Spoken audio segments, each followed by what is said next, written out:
Tere päevast! Kauplejad, investorid ja aktsiaturuhuvilised. Minu nimi on Igor Doroshenko ja eetris on aktsiaturu ülevaadesaade. See on saade, kus me vaatame üle pikemaajalisemad aktsiaturuga seotud teemad. Ja tänases saades meie peamiseks teemadeks tulevad tegelikult kvartaaltulemused. Eelmine nädal oli hästi palju erinevaid huvitavaid kvartaaltulemusi ja täna suht palju neist vaatamegi üle, et sealhulgas Meta, Microsoft, Tesla, Apple, SanDisk ja teised. Ja siis paar üldist graafikut ebaühtlasest majandusest ja muidugi kulla ja hõbeda rekorditest, mis siin vahepeal on tekkinud. Enne kui me alustame, siis annan veel teada, et siinsamas Youtube'is on võimalik liituda ka tasulise kanaliga, et see on mõeldud just neile, kes on rohkem huvitatud kauplemisest. Kui selle tasulise liitumisega saab siis eilses järjekorras vaadata esmaspäevast aktsiaturu analüüsi saadet otse-eetris ja teisipäeviti, neljapäeviti osaleda ka otseülekandetes siis, kui aktsiaturg on avatud, vaatame koos siis, mis aktsiaturul toimub ja mis aktsiad ja kuidas ma kauplen. Ja muidugi saab otse minuga suhelda Discordis ja nende samade otseülekandede ajal. Nii, ja alustame siis kõigepealt üldistama teemadega mõned üldised majanduse graafikud, et esimene meil on siin inflatsioonigraafik, et eelmine nädal meil oli ka PPI Producer Price Index ehk tootjate inflatsiooni värsked andmed detsembri kohta tulid. Ja sealt tuli väike üllatus, et tootjate inflatsioon kasvas siis natukene rohkem, kui oli oodatud, 0,5, üldine ja core 0,7. Ja kui me vaatame aastast muutust, siis see on tegelikult siin, nagu näeme, stabiliseerunud eelmine aasta kuskil siin 3% tasemel. Et Föderaalreservi soovitatud tase nii CPI kui ka PPI puhul on kuskil 2%. Ja hetkel jah, me näeme, et see on 1% võrra kõrgemal tasemel. Et miks see tootjate inflatsioon on oluline, no tegelikult sealt inflatsioon algabki, et kui tootjate jaoks hinnad tõusevad, siis väikse laagiga nii-öelda tootjad tõstavad hinnad ka lõpptarbijale, siis see CPI, Consumer Price Index ehk tarbijate inflatsioon hakkab ka tõusma. Kui vaatame siin core inflatsiooni, et siin tegelikult aastane muutus olnud veelgi suurem. Core on meil siis ilma toiduta ja kütuseta. Et see on siin aastane 3,3 ja ka on stabiliseerunud siis 3 kuskil samal tasemel terve eelmine aasta. Nii et inflatsioon endiselt on nats kõrgem, kui Föderaalreserv soovib ja see paneb küsimärgi, kas ja kui palju üldse intressimäära alandatakse see aasta, et nüüd Trump valis endale uue Föderaalreservi esimehe, muidugi kongress peab veel seda kinnitama. Ja vaatame, kuidas tema hakkab siis intressimääradega käituma. Nii, lähme edasi ja vaatame järgmist slaidi, kus meil on siis graafikud sellist nagu ebaühtlasest majandusest, võib öelda. Et huvitavat olukorda jah, Ameerika majanduses on toimumas alates 2020, kui vaatame seda esimest graafikut. See graafik näitab meil seost reaalse SKP kasvuga ja tarbijate sentimendi vahel ehk kuidas tarbijate kindlustustunne vahel. Ja me näeme, et üldiselt see on graafik alates 1980, üldiselt see korrelatsioon on olnud siin 0,75 ehk põhimõtteliselt see tähendab seda, kui majandusel oli hea kasv, tarbijate kindlustustunne oli ka kõrge, kui majandus oli langus, siis kindlustustunne langes koos majandusega. Aga mis meil hakkas siis peale, noh, võib öelda isegi 2010 peale ülemaailmset finantskriisi toimuma, et me näeme, et see korrelatsioon hakkas väiksemaks minema ehk sõltumata sellest, mis teeb majandus, tarbijate kindlustustunne hakkas teistmoodi käituma. ja nüüd me näeme, et peale 2020, peale koroonakriisi, see korrelatsioon üldse läkski negatiivseks, ehk põhimõtteliselt see, mis me hetkel näeme, millest me rääkisime ka eelmises saades, et justkui ootused majanduse vastu, leading indicators näitavad meil, on juba nõrgemad, aga majandus endiselt kasvab ehk reaalsed kasvunumbrid on positiivsed, aga tarbijate kindlustustunne on negatiivne ja siis meil on tekkinud selline nagu negatiivne korrelatsioon. nii et jah, huvitav, et kuidas nagu ametlikult ühelt poolt näidatakse skp numbrid nagu suht kui head numbri, aga tarbijad ikkagi nagu ei tunne ennast sellest sõltumata hästi. Ja siin mõned graafikud, mis võivad nagu selgitada, miks niimoodi juhtub, et vaatame seda parempoolset graafikut, mis näitab meile, kui palju üldistest kulutustest on tehtud erinevate tarbijate gruppide vahel ja tarbijate grupid on siin jaotatud selle järgi, kui palju nad teenivad. ja meil on siin kaks joont, selline lillakas joon näitab meile top 20 kõikidest teenijatest ehk need, kes teenivad 20 parimat palka või tulu ja siis oranž joon näitab meil siis bottom 80 ehk siis 80 ülejäänud. ja mis me näeme, et siin ka tegelikult alates kuskil 90-ndates siin hakkas selline nagu vastupidine käitumine nende gruppide vahel toimuma, et need, kes teenivad rohkem, hakkasid põhimõtteliselt kogu kulutustest aina suurema osa moodustama, et kui me näeme, et siin 90-ndates see oli kuskil 50-50, et nii bottom 80 kui ka top 20 kulutasid võrdselt või tarbisid võrdselt, siis nüüd tegelikult me näeme, et bottom 80 hakkas nagu rohkem kulutama ja need, kes teenivad rohkem, top 20 hakkasid rohkem kulutama, et ja põhimõtteliselt see ka on üks nagu vastust, et miks tarbijate sentiment või kindlustustunne läheb halvemaks, me näeme, et enamikutel, 80% ongi enamik, et neil läheb, tundub nagu halvemini kui nendel, kellel tulud on head. ja veel üks huvitav graafik näitab meile, kui palju töökohti oli loodud erinevate suurustega firmades. ja siin on, me näeme firmad, kus on 500 pluss töötajad, et me näeme, et nemad palkavad töötajaid aina juurde ja siin on alates siis detsembrist 2024 ehk põhimõtteliselt see puudutab kogu eelmist aastat, siin oli lisatud rohkem kui 400 000 uut töökohta suurtes firmades. sellist nagu keskmisega suurusega firmades 50 kuni 499 töötajat. siin lisandus peaaegu 300 000 töötajat juurde, ehk põhimõtteliselt noh, kui ärid palkavad endale töötajad juurde, tähendab, et neil läheb hästi, nad vajavad tööjõu juurde ja siis nende töötajate hulk kasvab, aga kes kannatab siis, me näeme, et sellised nagu väiksemad ettevõtted, just sellised nagu family business või just sellised nagu väiksemad ettevõtted, mis ongi selline peamine osa kõikidest äridest Ameerikas, et 1 kuni 49 töötajat. ja me näeme, mis siin on juhtunud, siin oli tegelikult kaotatud peaaegu 200 000 töötajat ehk põhimõtteliselt suured ettevõtted õitsevad, aga sellised nagu väiksemad ettevõtted tunnevad või neil tekivad mingisugused probleemid ja nad peavad pigem isegi inimesi koondama.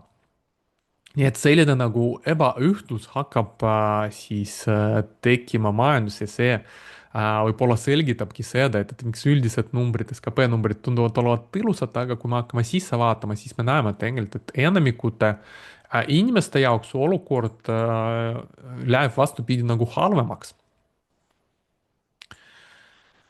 Nii, lähme edasi ja järgmiseks graafikuks meil on siin kulla ja hõbeda hinnarekordid või üldse nagu siin me räägime käibete rekorditest tegelikult. ma ühes saates juba rääkisin hinnarekorditest, aga sellest ajast alates see aasta kuld on tegelikult näidanud siin ulmelist tõusu ka, et see on läinud peaaegu siin paraboolseks, et ma olen oma striimides sellest rääkinud ka ja tegelikult noh, lühiajaliselt isegi siin oli näha eelmise nädala neljapäeval, kuidas oli tipp lühiajaline tekkimas ja ma isegi oma lühiajalise kauplemisportfellis sain kulla toona neljapäeval shortida, et siis striimis ka rääkisin sellest ja siis reedel ja esmaspäeval realiseerisin selle suure kukkumisega kasumit, aga kas see oli nagu ootamatu? No tegelikult kõik sellised nagu paraboolsed tõusud lõpevadki järsu langusega, nii et see oli tegelikult lausa oodatud langus, aga mis huvitav selle langusega juhtus, et põhimõtteliselt kuna kõik või väga palju inimesi, kes üldse võib-olla kullaga, hõbedaga ei kauple, ei investeeri sinna, hakkasid sellega tegelema, isegi nagu öeldakse, taksojuhid hakkasid kullast, hõbedast rääkima, siis põhimõtteliselt see langus paljude jaoks, kes ei ole nii kogenud, ei tea sellistest nagu, kuidas need paraboolsed liikumised lõpevad, oli üllatuseks. Ja siis sellega oli likvideeritud päris palju positsiooni ja sellega tekkis siis selline nagu rekordkäibed nendes ETF-ides, mis on seotud justkui kulla ja hõbedaga.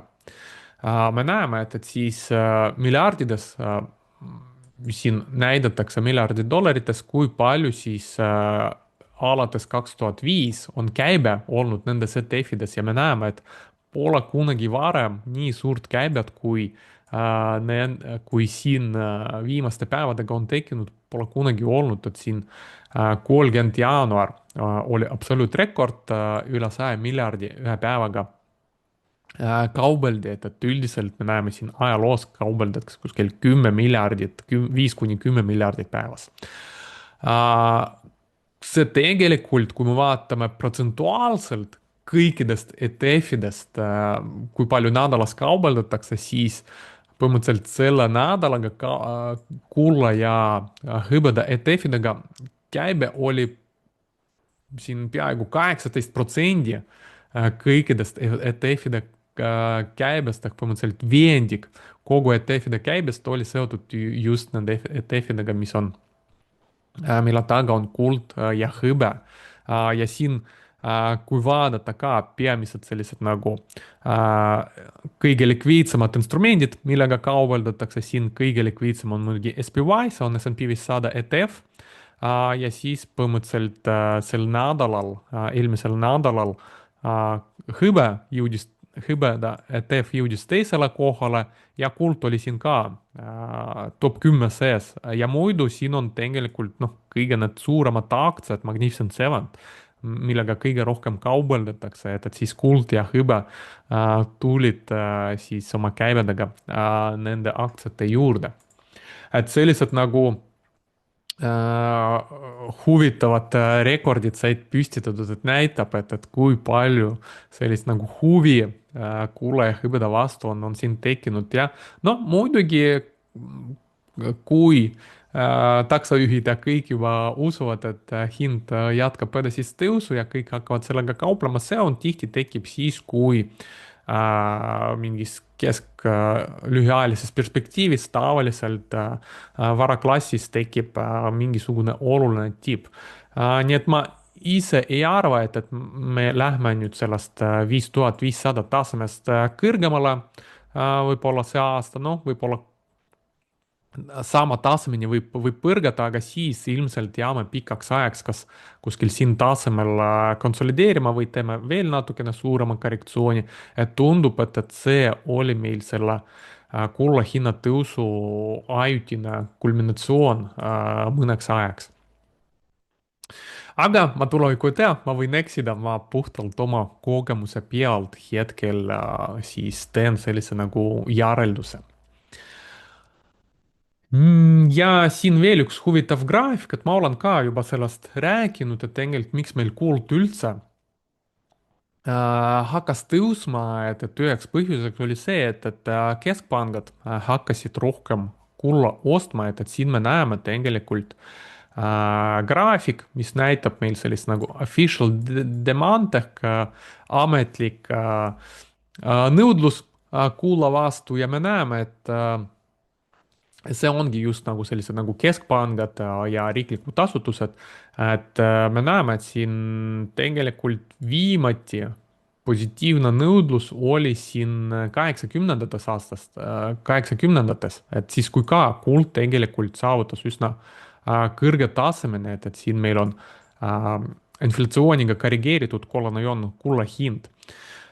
Ja tegelikult alates kaheksakümnendatest kuni siin kuskil 2009 kuni ülemaailmse finantskriisini tegelikult siin me näeme, et kulla vastu huvi oli kadumas ja siis kulla hind oli ka meil languses ja siis kuskil peale ülemaailmset finantskriisi uuesti hakkas nõudlus keskpankade poolt taastuma. Keskmiselt me näeme siin 10% aastas, ta oli kuskil alates 2009 kuni 2020 2022 kuskil ja siis viimaste aastatega see nõudlus on nagu hakkas suurenema umbes 21% keskmiselt aastas. ja me näeme, et siin nagu selline nõudlus kulla vastu keskpankade või ametlike institutsioonide poolt on siin hakanud kasvama, et see ongi tegelikult olnud peamiseks selliseks, nagu nad on kõige suuremad müüjad ja kõige suurem kulla hinna mõjutaja. Ja siin ka graafikul me näeme, et neljandas kvartalis 2025, mis keskpangad on kõige rohkem kulla ostnud, et siin esikohal tegelikult Poola. Äh, siin on miljonites troiuntsides näidatud, et üle 1 miljoni nad ostsid, siis teisel kohal oli Brasiilia, Türgi on siin ka ja Kasahstan. Hiina tegelikult, kes ka päris palju ostab, et siin neljandas kvartalis 2025 ei ole nii palju ostnud, et siin jah, minu jaoks oli ka tegelikult see huvitav fakt, et siin Poola ja Brasiilia olid just nagu sellist nagu esikohas. Nii et jah, ilmselt selline nagu noh, kui palju nad võivad osta veel, ei tea, aga ilmselt ka noh, keskpangad ei taha osta siis, kui hind on nagu väga kallis, ilmselt siis mõneks ajaks võib-olla siis peatatakse neid oste, oodatakse, kuni hind nagu stabiliseerub. et lõpmatuseni ühtegi finantsvara hind ei tõusu lõpuni, et alati tekib mingi selline ahvatlev hinnatase, kus müüjaid tekib rohkem kui ostjaid ja siis hind hakkab korrigeeruma või stabiliseeruma. et ilmselt kullaga juhtub ka seesama.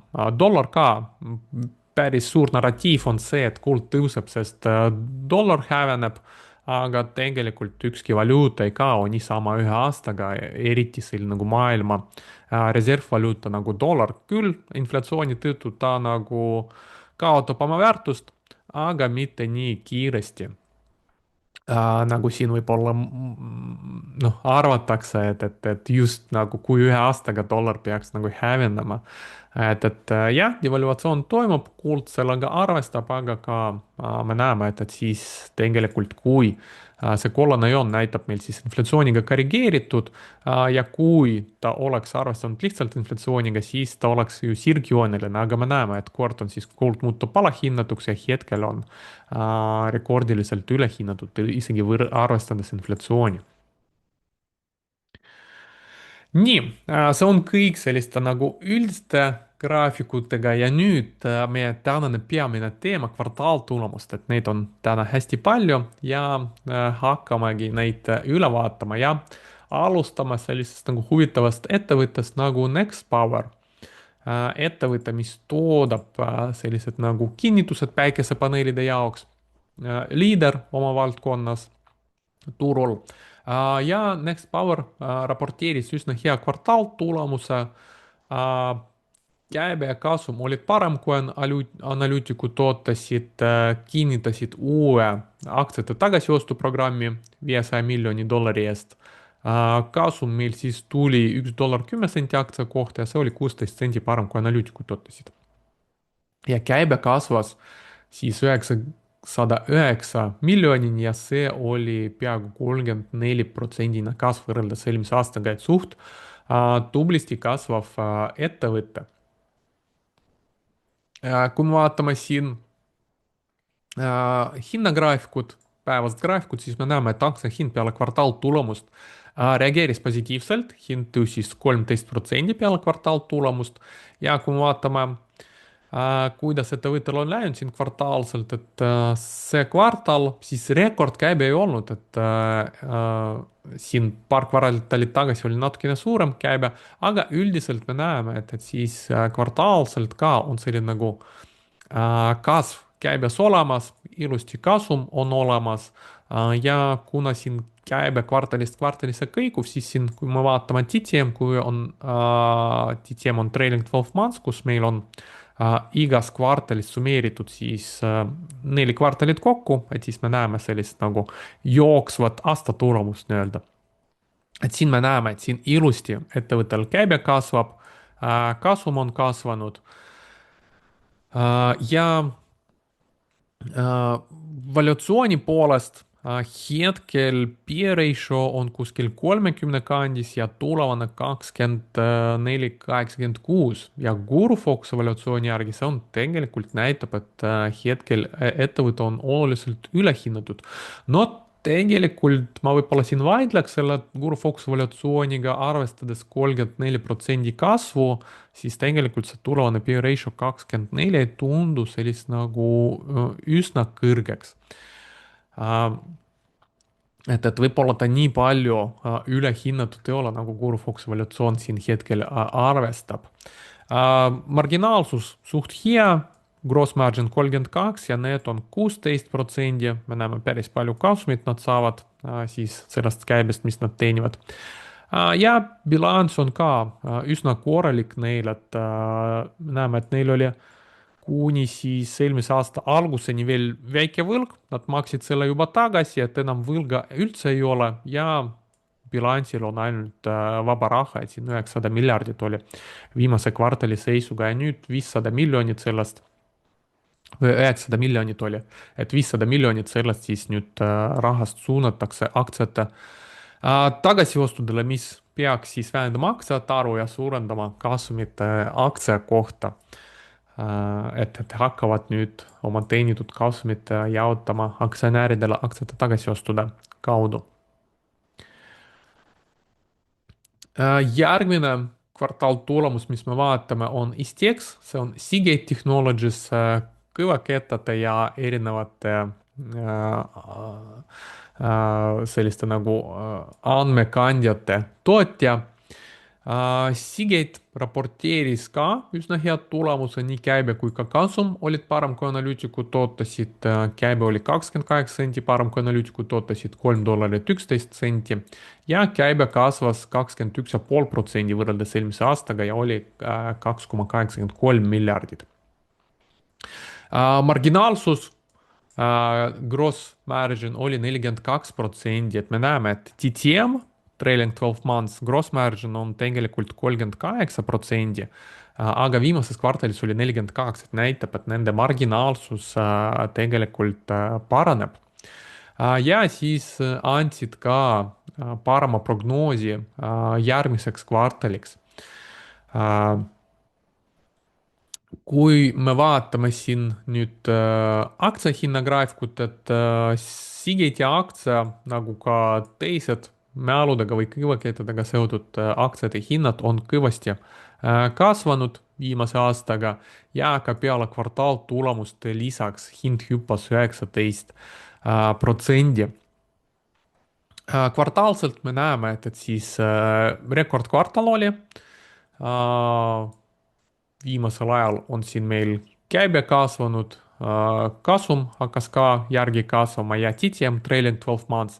No me näeme, et see äri on tegelikult tsükliline, et 2023 tegelikult oli siin käibelangus ja oli isegi ettevõttel kahjum. Nüüd on positiivne tsükkel, kasum kasvab, käibe kasvab, aga kuna see on tsükliline äri tegelikult, et siis mingi hetk, me ei tea, kui kaua see tsükkel jätkub, aga siis mingi hetk tegelikult tal jällegi tuleb selline käibe ja kasumi langus.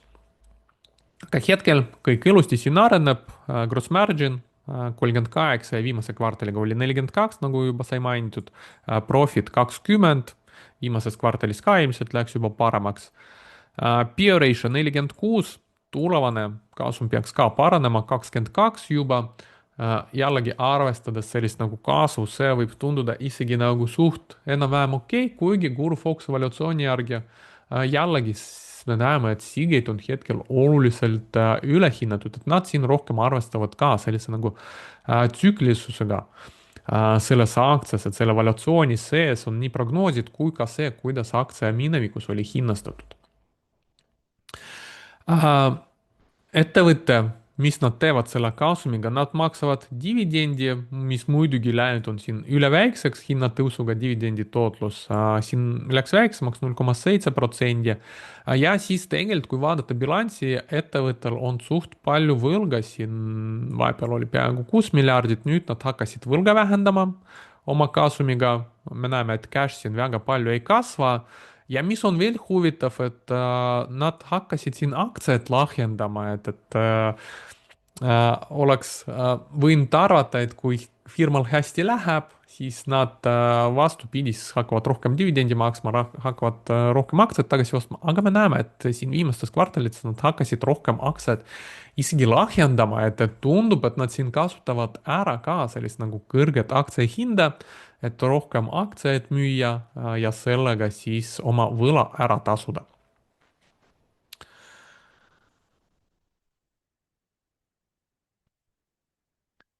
Järgmine kvartal tulemus, mis me vaatame, on SML. SML meil on siis ettevõte, mis toodab sellised nagu masinad, mis toodavad omakorda siis kiibe. Ja ASML-il on monopol, mis puudutab selliseid seadmeid, mis toodavad kõige edasi arenenud sellised nagu masinad, mis oskavad teha kõige väiksemate nanomeetridega kiibid. Et see on ainuke ettevõte maailmas, kes suudab selliseid masinaid hetkel teha. Et see on üks nende konkurentsieelis. Muidu suur osa käibest tegelikult tuleb mitte nendest masinadest, vaid palju lihtsamatest. Ja kui me vaatame tulemused, siis tegelikult kasum oli natukene halvem, kui analüütikud ootasid, 23 senti halvem, kui analüütikud ootasid, tuli $7.35 aktsia kohta, analüütikud ootasid 7.58. Ja ettevõte ei ole kiiresti kasvav ka, käibe oli parem, kui analüütikud ootasid, aga see kasvas ainult 4,9% võrreldes eelmise aastaga ja oli 9,72 miljardit. Nad tõstsid prognoosi siis järgmiseks kvartaliks, esimeseks kvartaliks siis selles aastas 8,2, 8,9 miljardit, analüütikute ootus oli 8,1. Ja ootavad siis, et marginaalsus jääb umbes samal tasemel, nagu ta hetkel on siin 52,8 TTM ja oodatakse 51 kuni 53, praktiliselt peaks jääma üsna samaks. Ja siis ASML andis teada, et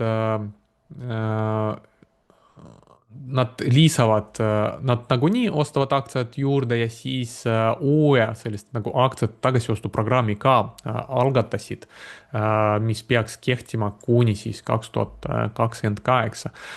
Me näeme, et siin aktsiad tagasiostu, no nad teevad niimoodi nagu mitte regulaarselt, vaat siin ühes kvartalis tegid, siin natukene tegid, et mõnes kvartalis vaatavad ilmselt siis mis, mis hind teeb aktsia hind ja siin tegelikult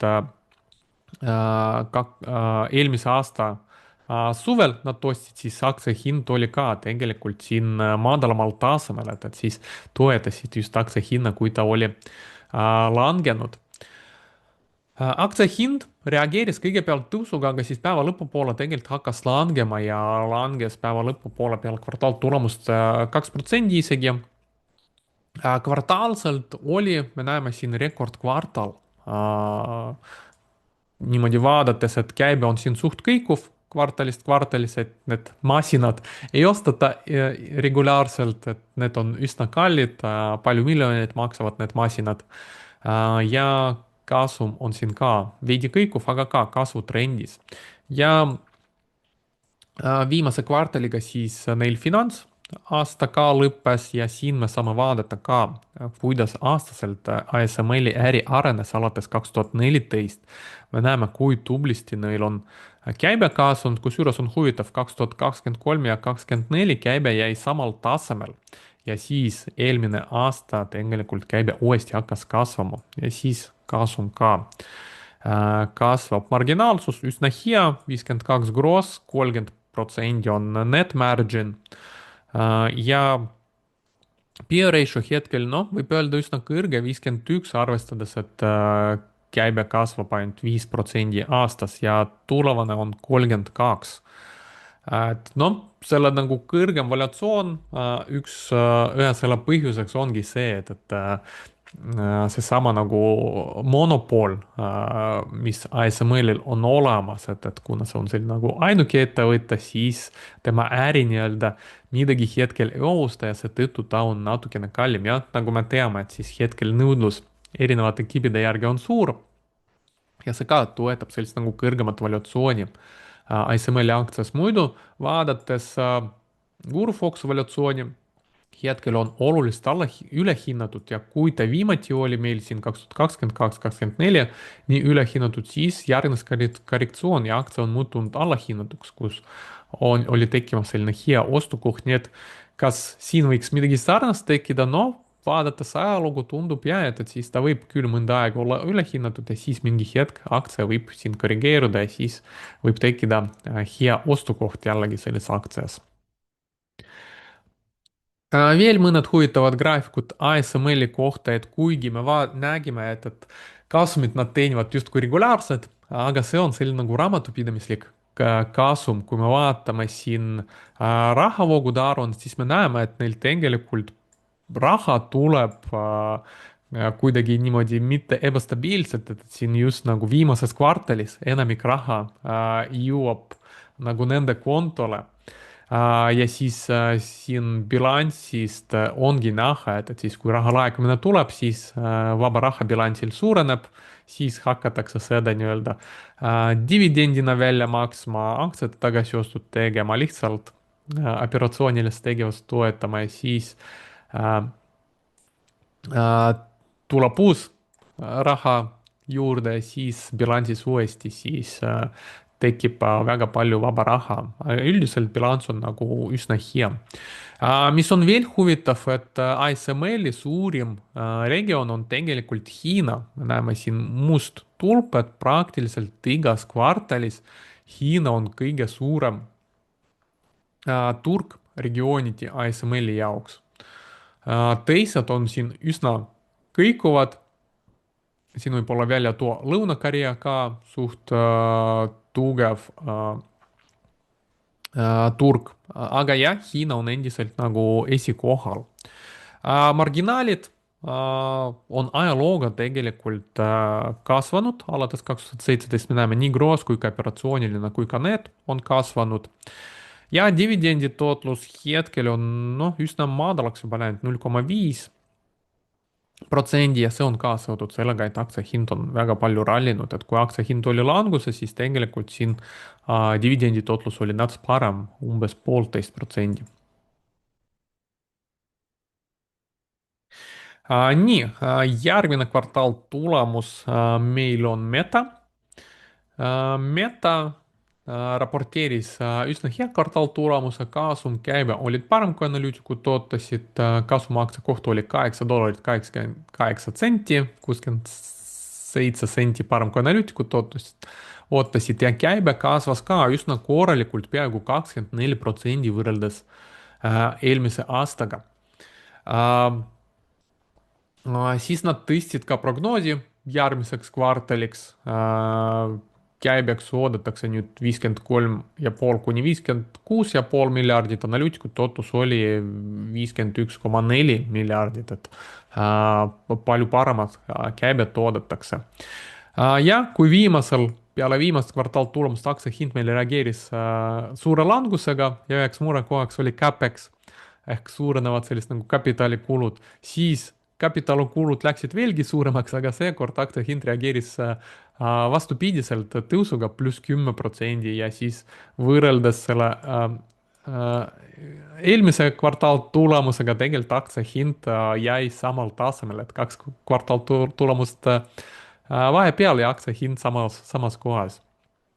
Fundamentaalselt kvartaalselt me näeme, et Meta jaoks oli rekordkvartal, käibe siin on oluliselt kasvanud, eelmises kvartalis oli seal nagu suurem kasumi kukkumine, aga nüüd see on taastunud. Ja põhimõtteliselt see ongi põhjus tegelikult, miks siin aktsiahind on langenud ja nüüd on taastunud, et aktsiahind sõltubki käibest kasumist, et kuna siin kasum läks väiksemaks, nüüd taastus, et siis aktsiahind tegigi ka sarnast trikki. Metal ka sai finantsaasta täis ja me näeme, et Metal tegelikult iga aasta käibekasum kasvab, et ainuke peatus siin oli 2022, et siis aktsia hind tegelikult tol ajal tegigi ka suurema languse, aga sellest ajast alates uuesti taastus kasv, isegi hakkas veidi kiiremini kasvama, kasum taastus ja siis aktsia hind ilusti taastunud ka. Gurufox evaluatsiooni järgi tegelikult hetkel on isegi õiglaselt väärtustatud. P-ratio 30, tulevane 20, arvestades sellist kasvu 24% aastas, suht hea evaluatsioon tegelikult ja marginaalsus on ka päris hea, gross 82 ja net on 30%. Veel mõned huvitavad graafikud Meta kohta, et CapEx, Meta ka päris palju raha kulutab hetkel tehisintellekt, andmekeskused ja me näeme, et kuidas kvartaalselt siin Meta CapEx on kasvanud ja siis on olnud rekordkõrge viimases kvartalis.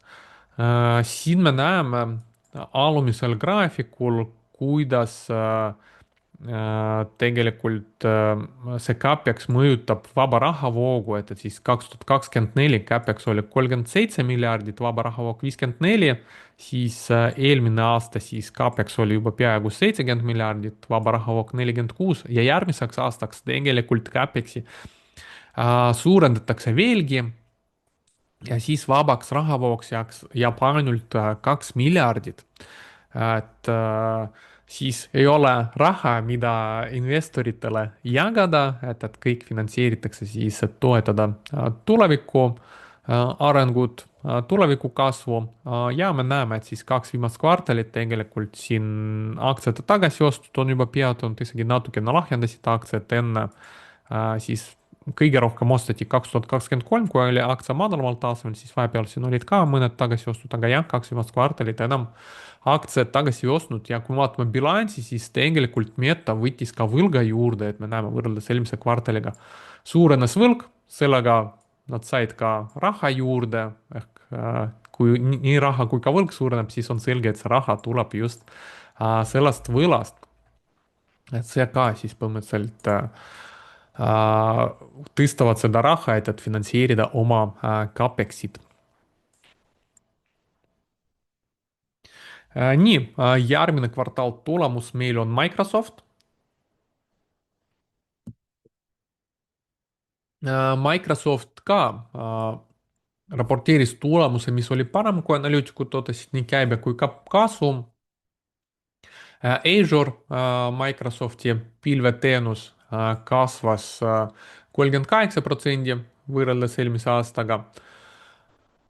Kasum tuli siis $4.14 aktsia kohta, 23 parem kui analüütikud ootasid ja käibe kasvas 16,7% võrreldes eelmise aastaga, jõudes 81,3 miljardini.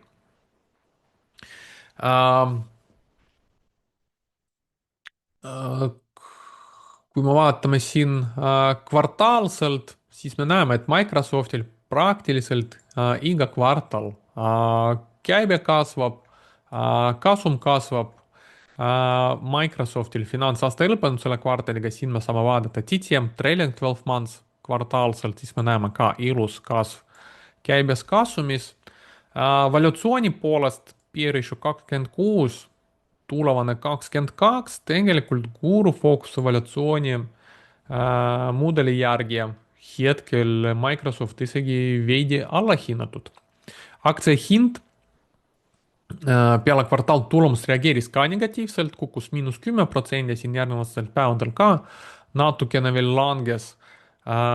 Ja põhimõtteliselt hetkel ka Microsofti puhul ka mured nende tehisintellekti äri CapExi kohta, kuigi nad siin ametlikult kommentaarides ütlesid, et tehisintellektiga no, neil on kõik hästi, et nad juba ehitasid sellist nagu tehisintellekti äri, mis on üks nendest suurimatest, hakkab olema. Ja mis on veel huvitav tegelikult, et Microsoft esimest korda andis teada, et nende tulevastest nii-öelda lepingutest, mis moodustab siin rohkem kui 600 miljardit, et 45% nendest tulevatest lepingutest tulevad kõik OpenAI-st ehk kui väga suur sõltuvus siis sellest OpenAI-st Microsoftil on hetkel tekkinud. Marginaalsus, nagu me näeme, siin suudavad päris palju kasumit sellest käibest teha, marginaalsus neil on päris hea, 69% peaaegu gross ja net 40%. Vaatame veel mõned huvitavad graafikud Microsofti kohta. Noh, me näeme siin ka CapEx, Microsoft ka päris palju raha kulutab kapitalikuludele, ka andmekeskused, tehisintellekt, me näeme, et siin CapEx oli rekordkõrge viimases kvartalis ja siis järgmisteks kvartaliks ennustatakse umbes sama suurt CapExi. Raha läheb CapExisse, me näeme, et aktsiate tagasiostud Microsoft enam ei tee päris ammu juba, et ennem nad tegid palju rohkem, et siin minevikku ei ole, aga jah, nad varem tegid palju rohkem aktsiate tagasioste. Bilansi hetkel nad suudavad oma rahavoogudega finantseerida CapExi, me näeme, et siis bilansis võlg suht stabiilne, vaba raha rohkem kui võlga, et siin kõik on nagu okei. Maksavad isegi väikest dividendi, 0,79% hetkel see dividendi tootlus. Ja nende suurem kasvumootor, nii-öelda pilveteenus Azure, siin me näeme, et selle kasv on hakanud veidi aeglustama, kuigi endiselt väga kõrge, 37%, aga järgmised kvartalid siin läheb 35 ja 33% juurde, et peaks see kasv veidi aeglustuma tegelikult. Nii, järgmine kvartaal tulemus, mis me vaatame, on Tesla. Ja Tesla näitas natukene paremat kasumit, kui analüütikud ootasid ja käibe tuli sama, nagu analüütikud ootasid. Kasum tuli siis 50 senti aktsia kohta, 5 sendi parem, kui analüütikud ootasid, aga käibe isegi kukkus 3% võrreldes eelmise aastaga. Et kõige rohkem on siin kukkunud just nende peamine äri, mis neil hetkel on autotootmine -11%. Aktsiahind reageeris sellise nagu mõõduka langusega -3%. Ja kvartaalselt, kui me vaatame, tegelikult käibe siin väga palju ei kasva ja siin kasum hakkab vähenema. Aastaselt oli ka finantsaasta, läks selle kvartaliga kinni, siis me näeme, et aastaselt kõige suurem kasv oli 2014, 2023 ja siis alates 2023 tegelikult käibe jäi samal tasemel ja eelmine aasta isegi natukene langes, aga vaadake, mis juhtus kasumiga. Kasum palju suuremini kukkus, et siin marginaalsus tegelikult Teslal on üsna õhuke, gross 18 ja profit margin kõigest 4%. Ja vaadates, et käibe langeb, kasum langeb, marginaalsus on õhuke ja kui me vaatame, mis on P-ratio 400 ja tulevane 160, et see on tegelikult, kui see ei oleks Tesla, siis see aktsia oleks kõvasti kukkunud ja me näeme, et siin Kurfox evaluatsiooni järgi ka oluliselt ülehinnatud. nii et selle järgi saab aru tegelikult, et Tesla hinna sees on väga palju sellist nagu tuleviku ootuseid ja kõige rohkem nad ilmselt on seotud sellega, et Tesla hakkab nüüd keskenduma ka robotite tootmisele. Et öeldi, et just need X ja Y või S ja X, S ja X, Model S ja Model X, et nad lõpetavad tegelikult nende autode tootmist ja need tehased hakatakse ümber korraldama selleks, et seal saaks toota need Optimuse roboteid. Ja siis tegelikult selline full service, full self-driving, selline nagu täis äh, automaatne auto juhtimine, seda nad muutsid ka, et see ei ole nüüd selline nagu ühekordne ost, vaid see hakkab olema sellist nagu subscription mudeli järgi, siin on ka näha, et sellist nagu subscription'id on siin välja toodud, et nad ka kasvasid, et põhimõtteliselt kui sa hakkad FSD-d kasutama, siis pead igakuiselt selle eest maksma, et lähevad sellesse subscription mudelile üle.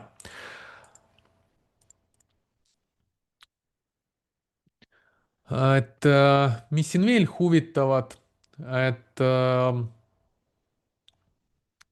kui me vaatame siin just sellist nagu peamine äri hetkel sõidukid, sõidukite müük, me näeme, et siis võrreldes eelmise kvartaliga on kukkunud ja üldse siin alates 2023 olnud üsna stabiilne ja järgmiseks kvartaliks ka siin nagu prognooside järgi peaks jääma umbes samal tasemel. Marginaalsus isegi halvenes. Me näeme, et gross on olnud üsna stabiilne, natukene langes, aga siin profit, operatsiooniline ja profit margin hakkasid isegi langema. No kuigi nad on kasumlik, siis ikkagi siin cash'i tuleb juurde bilansis, cash'i rohkem kui, raha rohkem kui võlga, aga viimases kvartalis tegelikult nad tegid suure aktsia lahjendamise isegi, et siin peaaegu –13%, 13% aktsiatest tuli juurde, et see oli ka üks põhjus, kuidas nad, kuna kasum on langenud tegelikult, see on üks viis, kuidas nad siis rohkem raha kaasasid enda bilansile.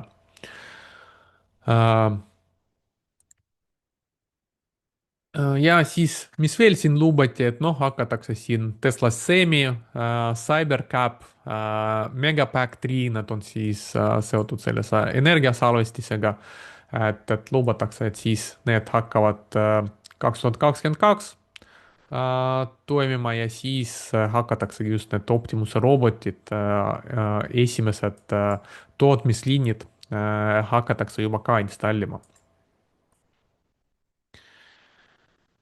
Nii, lähme edasi, järgmine kvartal tulemus, mis me vaatame, selline huvitav tarkvaraettevõte nagu ServiceNow, Ticker Now.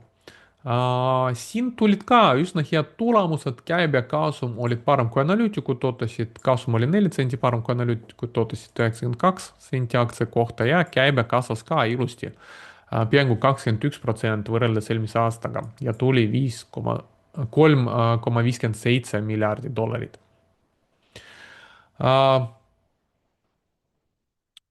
Siis andsid veel teada, et neil hakkab koostöö ka Anthropikuga, et hakkavad rohkem erinevat Anthropicu cloud mudelit integreerima ServiceNow tarkvarasse. Et rohkem sellist nagu tehisintellekti võimekust oma tarkvarasse saada. No turule kõik need head uudised ei meeldinud ja aktsiahind siin nagunii oli juba eelmisest suvest languses ja nüüd langenud ka tegelikult –10% peale kvartaaltulemust ja siin viimastel päevadel ka natukene rohkem langenud. kui me vaatame ärid ise, siis äris probleeme ei ole, et siin me näeme, iga kvartal ilusti käibe kasvab, kasum on olemas, kasvab ja siis, kui me vaatame aastaselt, alates 2014 me näeme, kui tublisti siin käibe kasvanud, ei olnudki ühtegi sellist nagu peatust ühtegi aasta ja siin mis oli 2019, ServiceNow on muutunud kasumlikuks ja sellest ajast alates kasvatab ka kasumit. Marginaalid on suht head, gross margin 77, net hetkel 13, aga me näeme, et see gross on olnud siin kasvutrendis ja tegelikult operatsiooniline ja net isegi rohkem kasvasid, nii et neil on siin ka edaspidi võimekus rohkem seda net ja profit margin'it kasutada, arvestades, kui kõrge on see gross margin. Ja vaadates valutatsiooni, P-ratio hetkel 70, aga ta peaks üsna kiiresti paranema ja hakkab olema 23, arvestades jällegi sellist nagu kasvu 21% aastas, järgmiseks kvartaliks ka isegi natukene paremat kasvu, 21,5% ennustavad, et see on üsna okei valutatsioon. Gurufox valutatsiooni järgi tegelikult hind juba muutunud oluliselt allahinnatuks. Ma ise ammu jälgisin seda ettevõtet, ammu tahtsin selle aktsiad endale pikaajalise portfellisse osta ja nüüd tundub, et lõpuks selline võimalus on siin tekkimas, aktsia kogu aeg oli siin viimasel ajal, viimastel aastatel ülehinnatud ja nüüd tegelikult selle korrektsiooniga hind normaliseerus kõigepealt ja nüüd hind läks päris palju allahinnatuks, nii et ma siin ootan, millal aktsia hind stabiliseerib, hakkab põhja tegema ja siis ilmselt ma oma pikaajalise investeerimisportfellisse ka lõpuks saan seda aktsiat lisada.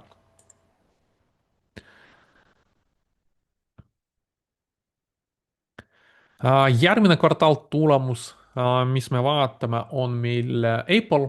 Apple üllatas natukene, kust tuli üllatus, kohe räägime sellest. Aga üldine tulemus oli parem kui analüütikud ootasid, nii käibe kui ka kasum. Käibe tuli 17 senti parem kui analüütikud ootasid, $2.84 aktsia kohta. Ja käibe üle pika aja Apple'i käibe oli suht stabiilne ja lõpuks on hakanud uuesti kasvama 15,7%. Võrreldes eelmise aastaga käibe on kasvanud ja on jõudnud juba tasemeni 144 miljardit peaaegu. iPhone'ide käibe just valmistas sellise nagu positiivse üllatuse, 85 miljardi eest oli iPhone'i müüdud, analüütikud ootasid müüki tasemel 78 miljardit. Ja gross margin tuli ka parem, 48%, analüütikud ootasid 47%.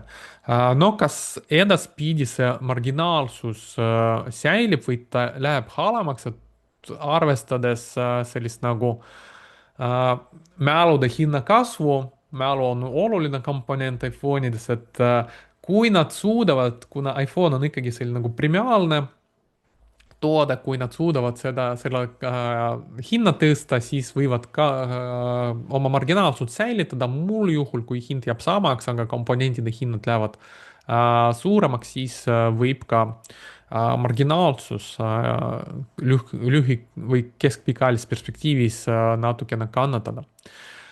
Kui me vaatame siin kvartaalselt, siin on hästi näha sellist nagu sesoonsust. Neljandas kvartalis kõige rohkem iPhone'i, iPad'i ja AirPod'i ostetakse, et siin on, paistab silma neljas kvartal, aga üldiselt siin jah, viimasel ajal hakkas natukene käibe kasvama ja kasumiga siin on kõik okei, TTM trailing 12 months, siin on näha, kuidas meil käibe oli stabiilne kuskil eelmise aasta esimese kvartalini ja siis käibe hakkas meil uuesti kasvama. Kasumlikkus on üsna hea, siis me vaatasime 47% on TTM ja viimases kvartalis tuli isegi natukene parem, 48,2 ja profit margin on 27%. Valutatsioonid, P-ratio 32, tulevane 28, Gurufox valutatsiooni järgi isegi õiglaselt hinnastatud hetkel võib-olla natukene sellest tasemest kõrgem. Ja Apple on vist jäänud ainukene firma, kes endiselt teeb suured aktsiate tagasiostud, et Apple'il ei ole suuri CAPEX-i Ja siis ta saab oma kasumit siis aktsionäridele jagada dividendide ja ka aktsiate tagasiostude näol. Me näeme, et aktsiate tagasiostud endiselt siin iga kvartal päris korralikult endiselt jäävad. Siin veel mõned huvitavad graafikud Apple'i kohta. Kõigepealt toodete jaotuses. Me näeme, et siis iPhone'ide käibe kasvas 23% võrreldes eelmise aastaga ja äh, veel hästi kasvasid teenuste käibe 14%. Mackide ja erinevate siis kell, need kõrvaklapid ja kõik muud, selle käibe langes -2,2% ja iPad natukene kasvanud 6%. Siin me näeme, kuidas iPhone'ide käibe oli rekordkõrge, ka neljandas kvartalis kõige rohkem iPhone'i ostetakse kogu aeg ja iPhone'ide käibe kasvamas. Ja siin on kõik toodet, siis eraldi me näeme, et jah, iPhone'ide selline nagu müümine, müük on üsna kõikuv ja siin viimasel ajal olnud üsna stabiilne, siis see viimane kvartal näitasid rekordkõrget iPhone'ide müüki. iPadid, Macid suht stabiilselt, väga palju ei kasva ja mis siin stabiilselt kasvab, ei ole nii kõikuv, ongi teenuste käibe, see on endiselt ilusas tõusvas trendis. Kui vaadata regiooniti, siis siin ongi näha sellist nagu kõige suuremat üllatust, mis tuli, et Hiina käibe kasvas 38% võrreldes eelmise aastaga, et 25 miljardit tuli, analüütikud ütlesid 21 miljardit. Et võrreldes teiste regioonidega oligi kõige suurem kasv, aga ka teistes regioonides üsna okei. Apple tegelikult kasvas Ameerikas 11%, Euroopas peaaegu 13%, Jaapanis 5% ja ülejäänud Aasias siis 18%, et igas regioonis põhimõtteliselt oli kasv. Ja jah, see Hiina kasv oli paljude jaoks selline nagu üllatus, et Hiinadel on oma erinevaid telefonide või sellist nagu smartphone'ide väga palju, seal Huawei ja Xiaomi ja mis iganes seal nagu need firmasid on väga palju, aga ikkagi tundub, et hiinlased ikkagi tunnevad suurt huvi Ameerika toode vastu, mis on nagu iPhone. Ja siin me näeme ajalooliselt tegelikult siin alates 2022 ajalugu pole kunagi varem olnud nii suurt käibekasvu võrreldes eelmise aastaga. Käibe muidugi absoluutnumbris siin 2021 lõpus oli ka sama suur käibe, aga jah, võrreldes eelmise aastaga, siis toona ei olnud nii suur kasvu nagu praegu see on tekkinud. Nii et see on huvitav areng ja siis hakati spekuleerima isegi, kas päriselt nii palju iPhone'e osteti või see on kuskil Hongkongi laadudesse lihtsalt oli varutud nii palju iPhone'e, et näidata paremaks iPhone'ide müüki. No eks järgmistel kvartalitel saame siis teada. Okei, lähme edasi ja vaatame järgmist kvartal tulemust. Deckers Outdoors, selline nagu jalatsite tootja. Neil tuli päris hea kvartaltulemus, käibekasum olid parem kui analüütikud ootasid. Kasum tuli 56 senti parem kui analüütikud ootasid, $3.33 aktsia kohta ja käibe kasvas 7,1% võrreldes eelmise aastaga. Kaks peamist brändi, mis neil on, Hukka ja UGG, kõik ilmselt teate, sellised nagu jalanõud. Hukka müük kasvas 18% ja UGG peaaegu 5%. Ja siis nad isegi tõstsid prognoosi järgmiseks finantsaastaks. Aktsia hind reageeris positiivselt, 19% down, siin vahepeal päris palju kukkunud, aktsia hind oli päris palju ülehinnatud ja korrektsiooniga tegelikult aktsia hind normaliseeris ja me vaatasime isegi eelmise kvartali tulemust ja siis ma mainisin, et siin on Guru Fox evaluatsiooni järgi tekkimas hea võimalus seda aktsiat osta, et ta on muutunud alahinnatuks ja äriga pole midagi palju juhtunud, et kasv on küll aeglustunud, aga mitte nii palju nagu aktsiahind on kukkunud ja siin jah, me näeme, et sellest kukkumist hind on taastunud ja nüüd peale viimast kvartaali tulemust isegi tuli lisatõus 19%. Kusjuures me näeme, et siin selles kvartalis, kui aktsia hind on siin kukkunud, firma hakkas palju aktsiaid tagasi ostma, et kasutasid ära ka sellist nagu aktsia hinna langust, et rohkem aktsiaid tagasi osta teha.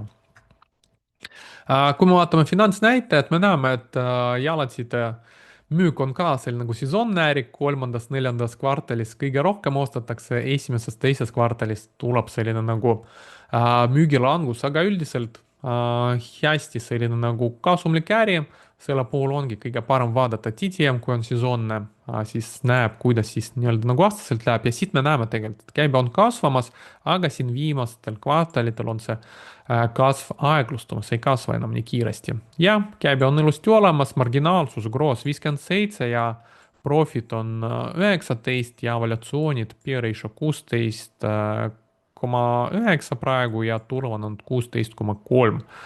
Et suht okei aktsiahind siis Gurfoxa mudeli, valuatsioonimudeli järgi endiselt veidi alahinnatud. Nii, järgmine kvartaal tulemus, vaatame siin SanDiski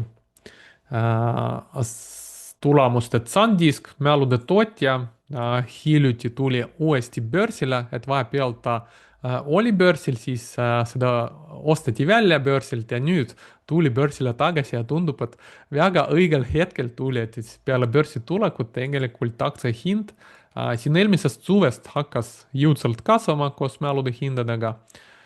Ja siin on tegelikult augustis veel meil hind oli kuskil $40 ja peale kvartaaltulemust aktsia hind isegi puudutas $660 märke, et rohkem kui 10-kordistanud on aktsia siin lühikese ajaga. peale kvartaaltulemust aktsia hind ka reageeris 7%-se hüppega.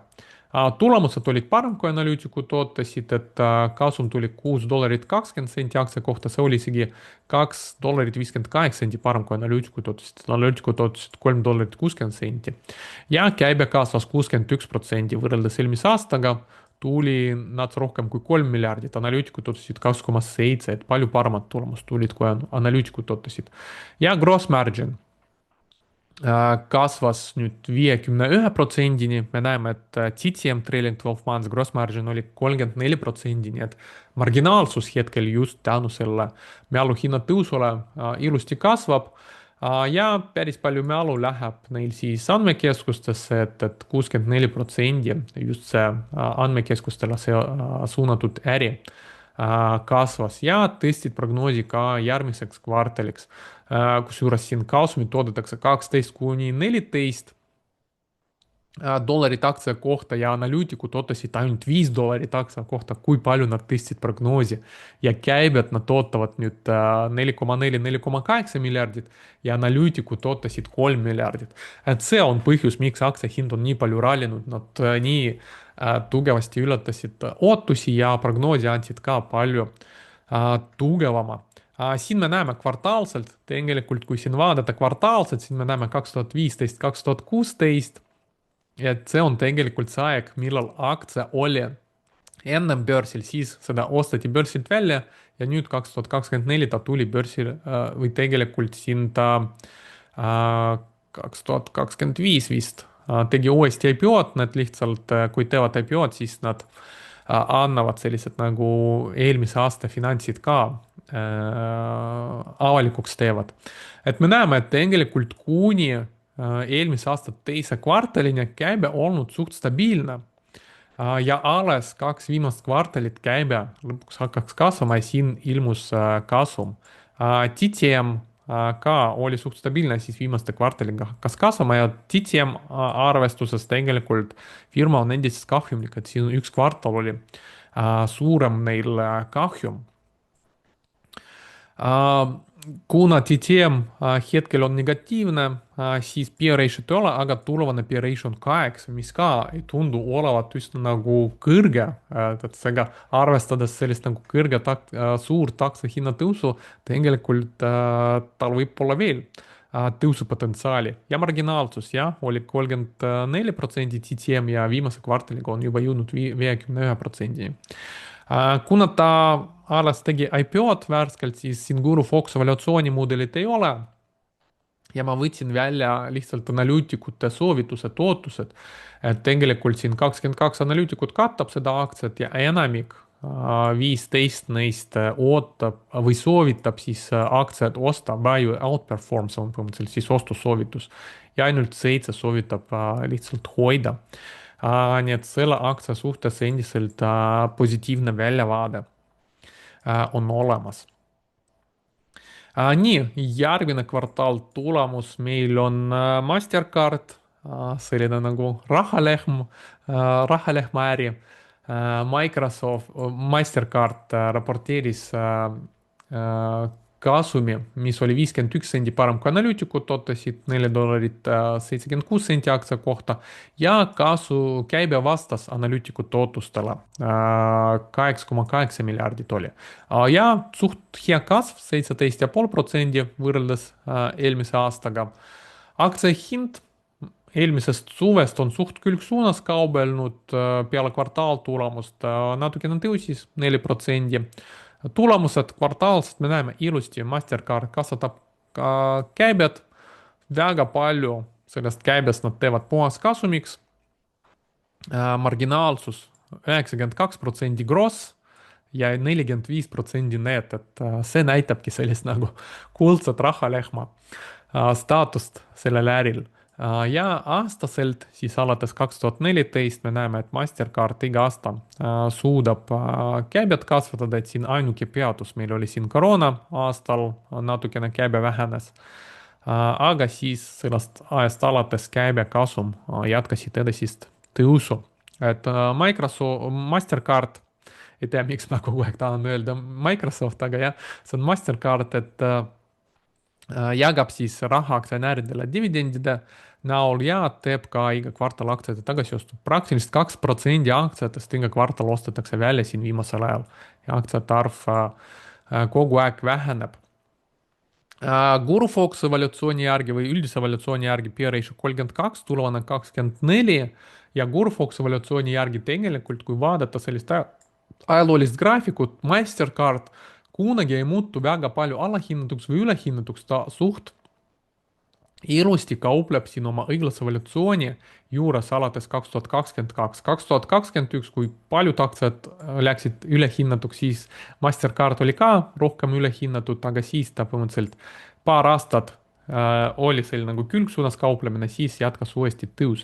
Ja hetkel tegelikult veidi alahinnatud ja arvestades, et ta ei muutu väga palju alahinnatuks, jällegi arvestades seda, et neil on Viisaga selline duopooli, väga head marginaalid, väga hea kasv, et tundub olevat, et väga pikaajalises perspektiivis siin võib olla Mastercardi aktsias isegi hetkel hea ostukoht tekkimas peale sellist nagu pika konsolidatsiooni. Nii, järgmine kvartaal tulemus, see on eelviimane, mis me täna vaatame, Sofi Technologies. Ka väga huvitav aktsia, väga palju rallinud ja raporteeris tulemused, mis olid paremad kui analüütikud ootasid ja tõstsid ka prognoosi järgmiseks aastaks. Kasum tuli nats parem kui analüütikud ootasid 1 sendi võrra, parem 13 senti aktsia kohta tuli ja käibe näitas suht head kasu 39,6% võrreldes eelmise aastaga. Ja Sofi äri lisas endale või neile lisandus üle 1 miljoni uusi liikmeid viimases kvartalis ja kokku siis 13,7 miljonit liikmeid on juba selle platvormiga. Tõstsid siis prognoosi järgmiseks aastaks ja kõik oli nagu ilus, aga aktsia hind siin reageeris langusega -6%. Miks see nii on? Noh, vaatame siin kvartaalselt, tegelikult käibe ilusti kasvab, nad on juba siin ammu muutunud kasumlikuks aastaselt.